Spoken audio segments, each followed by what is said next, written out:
네, 오늘은 공포의 대상이 될 애돔, 공포의 대상이 될 애돔이라는 제목으로 말씀을 나누겠는데요.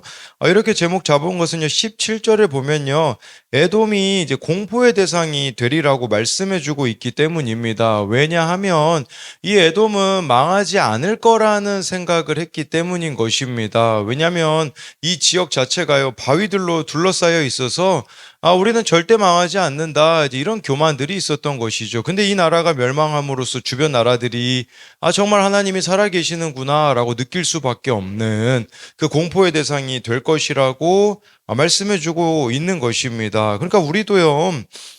이렇게 망함으로써 공포의 대상이 될 것이 아니라 우리에게 필요한 것은요. 하나님을 경외함으로 좀 공포를 주변 사람들에게 보여줄 수 있다면 얼마나 좋겠습니까? 그러니까 하나님을 경외함을 나타내는 우리들이 되자라는 것이죠. 그래서 우리에게도 좀 이 애돔과 같은 모습이 있지 않는가 오늘 말씀을 통해서 같이 살펴볼 텐데요. 첫 번째로는요.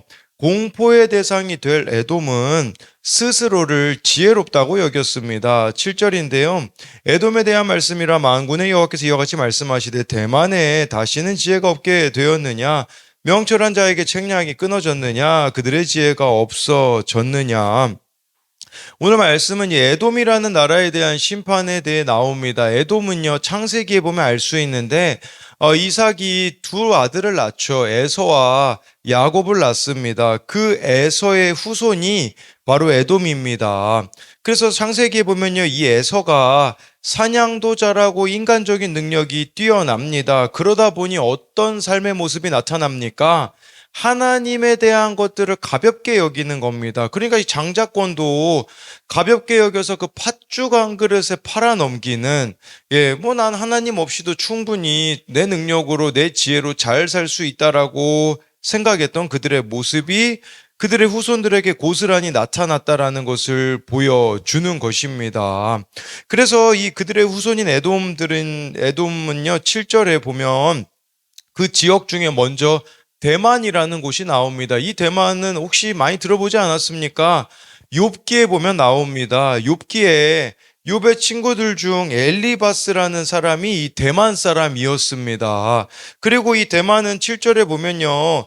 네, 이 대만에 대하여 다시는 지혜가 없게 되었느냐, 명철한 자에게 책량이 끊어졌느냐, 그들의 지혜가 없어졌느냐라는 이 세 가지 하나님의 물음을 통해서 알 수 있는 것은 뭐냐면 이 대만은 이 지혜로운 사람들이 많은 곳이었음을 보여주고 있는 것입니다. 그러니까 이들은 이 에돔에 당시 많은 지혜를 배출한 그 지역이 바로 여기 대만이었었다라고 합니다. 그러니까 에돔 사람들은 쉽게 말하자면 자기들이 지혜롭다고 자만하고 있었다라는 것입니다. 그러나 여러분 이 에돔의 지혜는 하나님을 두려워하지 않는 그런 교만이었었다라는 것입니다. 왜냐하면 지혜의 근본은 하나님을 경외하는 데서 나오기 때문입니다. 우리나라만 해도 그렇지 않습니까? 뭐 대학을 많은 사람들이 지금 시대 대학을 많이들 가지 않습니까? 그런데 그렇다고 해서 이 나라 사람들이 지혜롭습니까? 그렇지는 않은 부분들이 있는 것이죠. 하나님을 경외하지 않으면 참된 지혜를 얻을 수가 없다라는 것을 기억해야 되는 것입니다. 이 지혜의 근본 하나님을 경외하는 것이기 때문에 참된 지혜는 자신을 낮추고 말씀 앞에 엎드리는 데서 시작하는 겁니다. 요즘 주일에 우리가 창세기 말씀을 나누는데 아브라함이 범사의 복을 받았다라는 것이 창세기 24장에 나오는데 그 복은 바라크입니다. 바라크는 무릎 꿇다에서 나온 단어로서 하나님을 예배하는 자가 되는 것, 하나님과 친밀한 자에게 주어지는 복인 것입니다. 여러분, 그 복을 누리는 것이 참된 지혜자로 살아가는 것이 아니겠습니까? 나를 하나님께 무릎 꿇지 않게 만드는 지혜는 오히려 나를 교만하게 만들고 치우치게 만든다라는 것을 기억해야 된다라는 것입니다. 어제 저희 교회 어느 청년과 이제 영화를 보고 왔는데, 이 청년은 지적 장애가 있습니다. 이제 영화를 보여준 이유도 한 달 전부터 자신의 생일이 이제 11월에 있다고 저에게 이제 이야기했기 때문입니다. 그러면서 이제 영화를 보고 싶다고 넌지시 저에게 이야기를 했는데, 이 청년은 고모랑 고모부와 함께 살고 있습니다. 그런데 이제 그냥 보고 싶다고 해서 보여줄 게 아니라, 이 청년에게 예배가 좀 우선이라는 것을 가르쳐 주기를 바랬습니다. 그래서 이 청년을 움직이게 할 수 있는 것은 제가 함께 해주는 것인데, 한 달간 주일 그 오전 예배 늦지 않게 오고 오후 예배까지 드리고 가면 영화를 보여주고 밥도 먹겠다고 해서 그렇게 이 청년이 지켜서 하였습니다. 예, 그런데 뭐 같이 영화를 보는데 제 안에 그런 좀 기쁨이 있었습니다. 그 기쁨은 이런 부족한 저를 믿고 이 청년을 마치 하나님이 제게 맡기신 것 같은 생각에서 왔습니다. 무엇을 이야기하려고 하냐면요. 저는 지혜가 없습니다. 그렇기에 말씀 앞에 서고 공동체에 물어보고 기도합니다. 그런데 스스로 지혜가 있다고 여기는 사람이 제일 무시가 되는 것이 무엇이겠습니까? 바로 에서처럼 하나님에 대한 것이 제일 무시가 되는 겁니다. 그러니 말씀 묵상이 제일 무시가 되고 기도하라고 하면 하나님께 할 말이 없고 공동체에 진짜 나누어야 되는 부분은 생략해 버립니다. 여러분, 이게 바로 스스로의 지혜를 의지하는 것이라고 할 수 있습니다. 제가 이 청년과 영화 보는 것을 나누었을 때 공동체에 이제 지체들의 그런 배려가 있었습니다. 어느 청년은 할인된 금액으로도 볼 수 있게 예매해주고, 자막이 나오는 것은 이 청년이 이해를 못하기 때문에 이렇게 더빙된 것으로 선택해주는 등 함께 해주는 것이 저에게는 또 큰 힘이 되는 것처럼, 여러분 이처럼 스스로의 지혜를 의지하지 말자라는 것입니다. 말씀의 지혜, 공동체의 지혜가 우리들에게는 필요하다라는 것입니다. 9절 10절을 보면요. 포도를 거두는 자들이 내게 이르면 약간의 열매도 남기지 아니하겠고 밤에 도둑이 오면 그 욕심이 자기까지 멸하느니라. 그러나 내가 에서의 옷을 벗겨 그 숨은 곳이 드러나게 하였나니 그가 그 몸을 숨길 수 없을 것이라. 그 자손과 형제와 이웃이 멸망하였은지 그가 없어졌느니라. 9절에요. 하나님께서 뭐라고 말씀하시냐면요. 포도 거두는 사람, 일반적으로 포도 농부들이 수확할 때요. 일부를 남깁니다. 그리고 도둑들도 있잖아요. 기본적으로 도둑도 자기가 원하는 것이 있으면 어느 정도는 취하겠지만 모든 것을 다 막 가져가지는 않지 않겠습니까? 근데 하나님은요. 그렇게 하지 않으시겠다라는 거예요. 내가 포도 거두는 거 나는 다 걷어버릴 거다. 도둑이 일부분만 가져가지만 나는 다 가져갈 거다. 그게 바로 10절에 나오거든요. 그래서 하나님은요, 이 에서의 옷을 벗겨, 이 에돔을요, 옷을 벗겨버리고 숨은 곳이 드러나게 해버리실 것이라고 말씀해주고 있어요. 그러니까 감출 곳도 없고 숨을 곳도 없게 해버리시겠다라는 것입니다. 여기서 이 벗기다, 벌거벗기다라는 단어가 원어로 보면요, 숨겨진 것을 드러내다, 수치를 도출하다라는 의미가 있습니다. 그러면요, 왜 하나님이 이렇게 숨겨진 것을 드러내시며 수치를 당하게 하시겠습니까? 그래야 회개가 이루어지기 때문입니다. 여러분, 우리는요, 숨겨질 만한 능력이 있으면 수치를 안 당하고 회피해 버립니다. 이게 모든 인간이 가지고 있는 죄성입니다. 그렇게 회피만 하다가는 어떻게 되겠습니까? 지옥을 누리다 지옥에 갈 수밖에 없습니다. 그러니 하나님은 회개하기를 원하시기 때문에 모든 것을 드러나게 하심으로써 숨을 구멍이 없게 하심으로 돌이키기를 원하시는 것이 바로 하나님의 사랑이라는 것입니다. 그래서 이것에 대한 두 가지 적용 질문은요. 스스로 지혜롭다고 여기기에 하나님에 대한 것들이 무시가 되지 않습니까? 마치 에서처럼 하나님에 대한 것을 전혀 귀하게 여기지 아니하였던 것처럼 우리도 말씀 묵상이 무시가 되고 기도도 기도하는 것보다 나를 의지하는 게 더 낫다, 이런 식의 생각, 또 공동체에 나누지 않고 우리가 하려고 하는 것들, 이런 부분들이 우리들에게도 있지 않는가를 보자는 것입니다. 또 한 가지는요, 나의 숨겨진 것이 드러나 수치를 당한 적이 있습니까? 그것이 회개로 돌이키기를 원하시는 하나님의 사랑임이 인정되어야 되십니까? 이 에돔에게 숨을 곳이 없게 하시겠다, 수치당하게 하시겠다라는 것은 이 에돔이 돌이키기를 원하시는 그 하나님의 사랑이 여기에 담겨 있다라는 것입니다. 두 번째로는요, 공포의 대상이 될 에돔은 교만하여서 형제가 보이지 않았습니다. 13절인데요.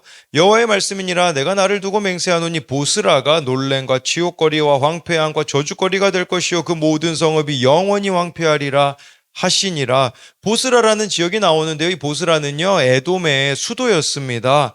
그러니까 이 에돔의 수도였기 때문에 이것은 군사와 상업의 중심지였던 것입니다. 하나님은 이 중심지를 놀램과 치욕거리와 황폐함과 저주거리가 되게 하셔서 모든 성읍들도 동일하게 이렇게 황폐하게 하신다라는 것은요, 하나님은 하나님을 거역한 교만한 자를 반드시 낮추시겠다라고 말씀해주고 있습니다. 이들의 교만이 무엇이었을까요? 16절에 보면 나옵니다. 바위 틈에 살며 산 꼭대기를 점령한 자여 스스로 두려운 자인 줄로 여긴과 내 마음의 교만이 너를 속였도다.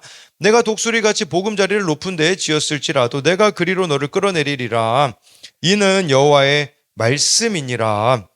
여러분, 이 에돔 사람들 살았던 곳이 지금으로 말하면 어디냐면 페트라라고 들어보셨습니까? 그 페트라에 가면요, 어마어마합니다. 그 막 바위를 깎아가지고 그 안에 막 이렇게 궁을 만들고, 그러니까 이 사람들이 바위 틈에 살았기 때문에 공격하기가 쉽지 않았거든요. 그리고 산 꼭대기까지 점령해버렸기 때문에 이들에게는요, 높은 곳에 보금자리를 만들어 놓고 스스로 안전하다고 여겼습니다. 그러면서 스스로 두려운 자로 여겼다라고 하는데, 이것은 뭘 말해주는 거냐면 주변 나라 사람들이 모두가 자기를 두려워한다는 착각에 빠졌다라는 것입니다. 그러면서요, 내 마음에 교만이 너를 속였다라는 것은 이 에돔의 교만이 스스로를 속이고 있다고 말씀해주고 있습니다. 여러분, 교만은 여러분들을 속일 겁니다. 뭐라고 속이냐? 나는 괜찮다, 나는 문제없다, 나는 안 그렇다. 이게 교만의 우리를 속이는 부분입니다. 사람이 제일 보지 못하는 것이 있습니다. 그것은 바로 자기 자신입니다. 그래서 우리에게는 믿음의 공동체가 필요합니다. 그래서 공동체에서도 편하게 이야기해 줄 수 있는 사람이 있는가 하면 해줄 말이 있는데도 해줄 수 없는 사람들도 있습니다. 교만한 사람에게는 말을 해줄 수가 없습니다. 들으려고 하지 않기 때문이죠. 그리고 교만한 사람은 공동체 안에서도 다른 사람의 연약함이 보일 때에 그것에 대해서 정죄와 판단만 합니다. 왜 하나님께서는 공동체 가운데 지체들의 연약함을 보여주셨겠습니까? 고민하라는 겁니다. 나는 무슨 십자가를 그 지체를 위해 질 수 있을까를 고민하라고 보여주신 것인데, 정죄와 판단과 답만 내리고 있지는 않느냐라는 것입니다. 어제 주일 말씀에 아브라함의 종 엘리에셀이 이삭의 배필될 사람을 찾으러 가는 내용이 나오지 않았습니까? 그 종이 기도했던 것은 낙타 10마리에게 물까지 줄 수 있는 여인이었습니다. 리브가가 나타나서 아브라함의 종에게 물도 주죠. 낙타 10마리에게도 물을 주었습니다. 리브가에게는 낙타가 보였습니다. 목마른 낙타들이 보였습니다. 낙타 한 마리가 95리터의 물을 마신다고 하였는데, 기꺼이 자신이 십자가 지는 적용을 하며 낙타에게 물을 마시게 하였습니다. 저는 이게 겸손한 자의 모습이라는 생각이 들었습니다. 교만한 자는 문제만 말합니다. 겸손한 자는 내가 거기서 져야 할 십자가를 집니다.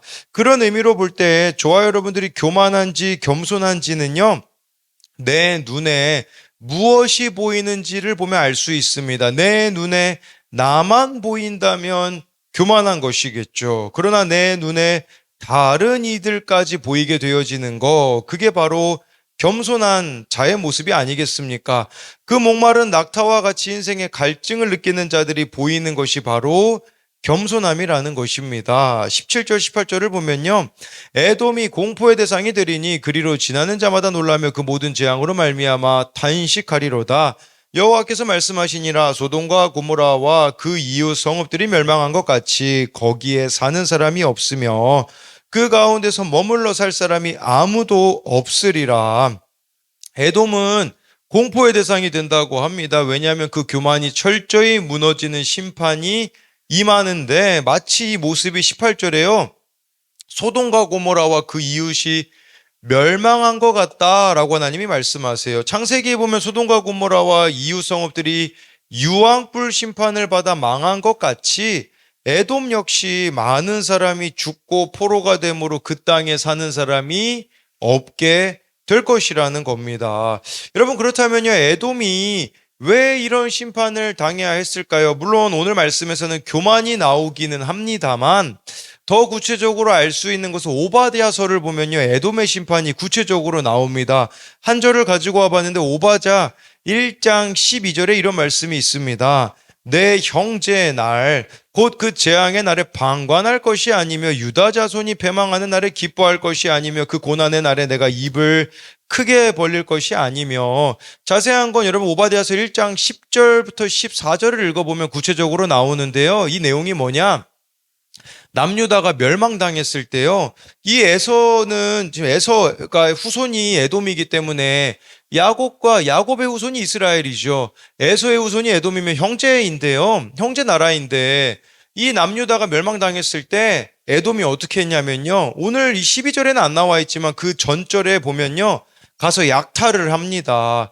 남유다가 멸망당했으니까 거기 가가지고 약탈하죠. 그리고 12절에 보니까요, 이 재앙의 날에 방관했다라고 말씀해주고 있어요. 그리고요, 이 남유다가 멸망당하는 것을 기뻐했다라고 12절에 보면 나와 있는 것이죠.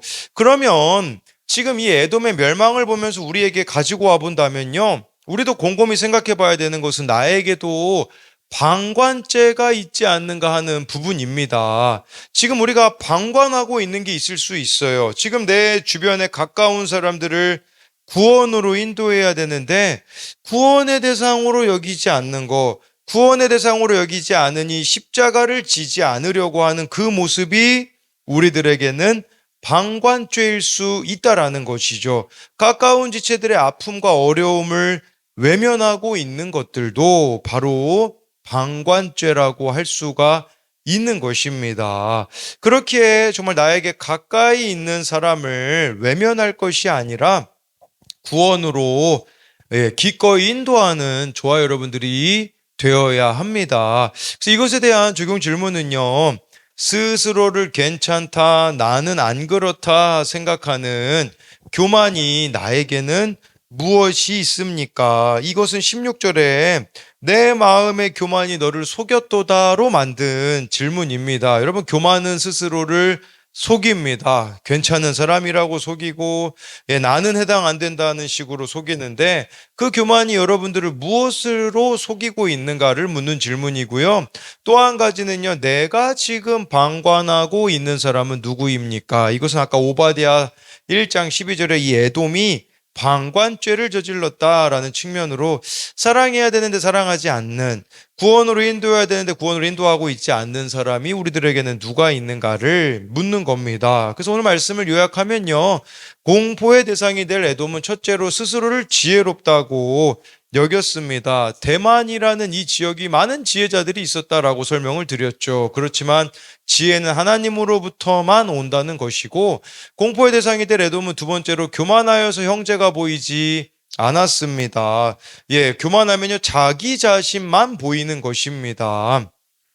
그랬을 때 정말 남유다가 멸망당할 때 오히려 약탈하고 기뻐하고 방관하였던 그 오바댜서 1장 12절로 설명드린 그런 에돔의 죄악에 대한 부분들이 있습니다. 기도하겠습니다. 살아계신 하나님, 우리가 하나님의 은혜를 구하며 나아갑니다. 내 뜻대로 스스로 지혜롭다고 여기며 살아가는 인생이 되어지지 않기 원합니다. 오늘 말씀에 나오는 이 에돔은 스스로를 지혜롭다고 여겼습니다. 하나님, 그러나 참된 지혜는 하나님을 경외하는 데서부터 나옴을 봅니다. 그렇게 하나님의 지혜를 의지하며 그날 하나님이 주시는 이 말씀을 따라가기 원합니다. 에서처럼 하나님께 대하여서 무관심한 게 아니라 하나님이 나의 우선순위가 되어지기 원합니다. 오늘 말씀 앞에 서는 거, 오늘 기도로 나아가는 거, 그리고 어떤 선택을 할 때에 공동체에 물어보는 것이 참된 지혜임을 봅니다. 하나님 또 이 에돔의 교만이 나에게 있지 않는가 봅니다. 내 자신밖에 모르고 또 내 자신을 오히려 보지 못하고 있는 그 교만이 있을 수 있습니다. 그렇기에 하나님 정말 이게 말씀을 통해 내 모습을 보게 하시고 그 내 안에 숨겨져 있는 죄악들과 교만들이 깨뜨려지기 원합니다. 하나님 저만 봐도 그렇습니다. 목사로 살아가고 있지만 제 안에 얼마나 더러운 것들이 많으며 제 안에 얼마나 순종하고 싶지 않은 것들이 많은지 매일매일 그것이 제 안에서 나오기에 말씀 앞에 엎드릴 수밖에 없는 것처럼 우리 모두가 다 죄인이기 때문에 주님의 은혜를 필요로 합니다. 그렇기에 말씀을 통해 기도를 통해 이 은혜 가운데 나아갈 수 있게 하여 주시옵시고, 하나님 내 옆에 내 가까운 곳에 형제가 죽어가고 있는 자들이 있습니다.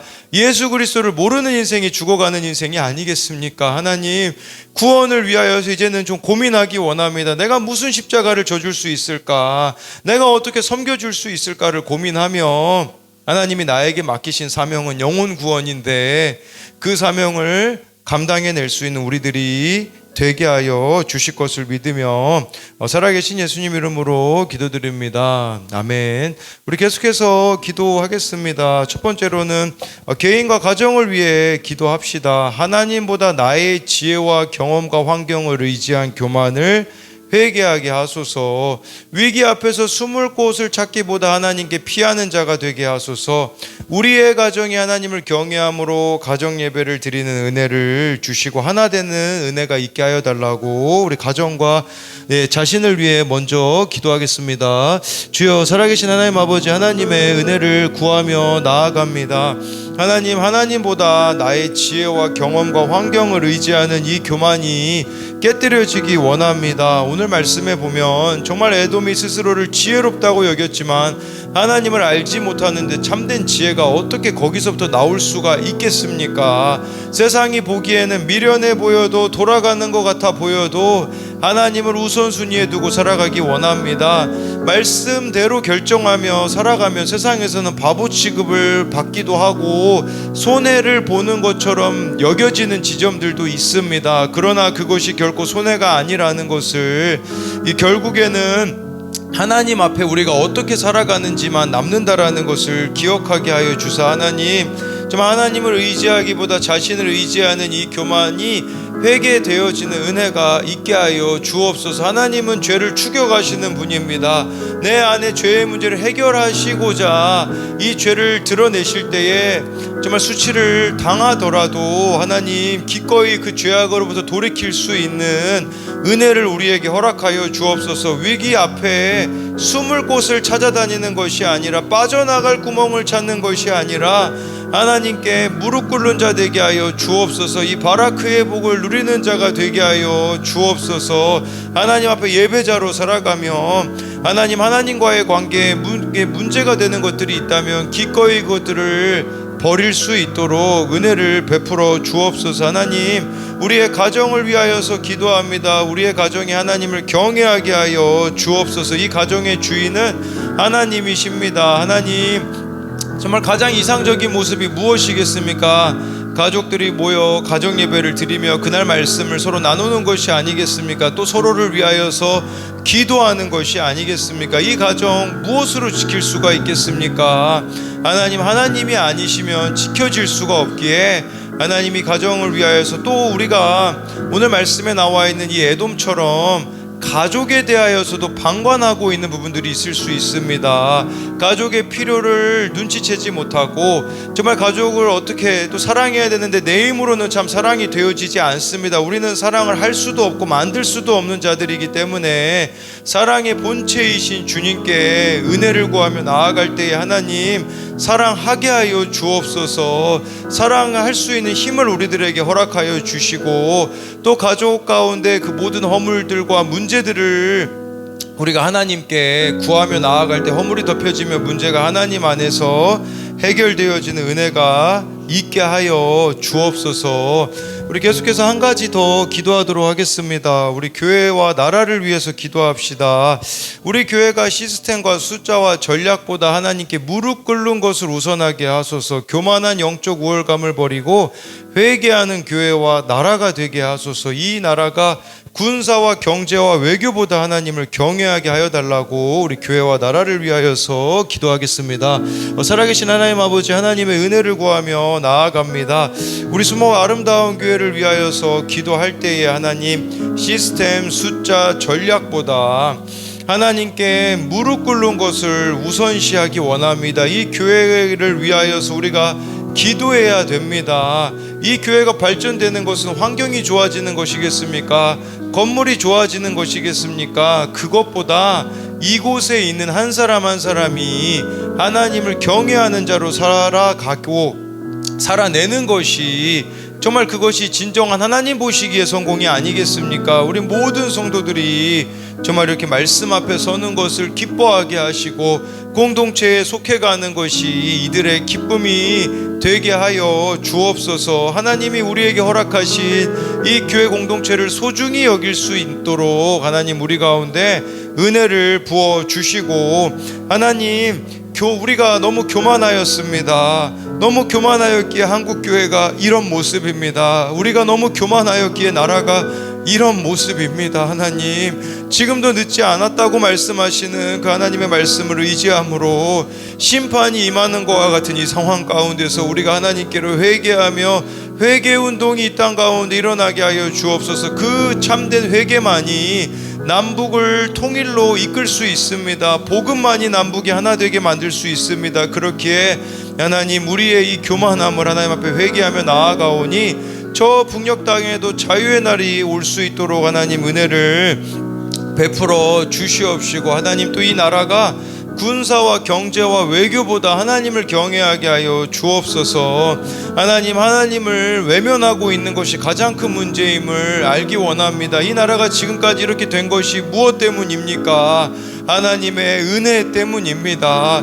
하나님, 또 하나님만 바라보고 먼저 그의 나라와 그의 의를 구하며 살아갔던 자들 때문입니다. 우리 또한 그렇게 되어지기 원합니다. 하나님을 위하여서는 정말 물불 가리지 않으며 먼저 하나님의 나라와 그의 의를 구하는 자들로 우리들이 살아갈 때 하나님 이 땅을 고치시고 우리 주님께서 함께하여 주실 것을 믿습니다.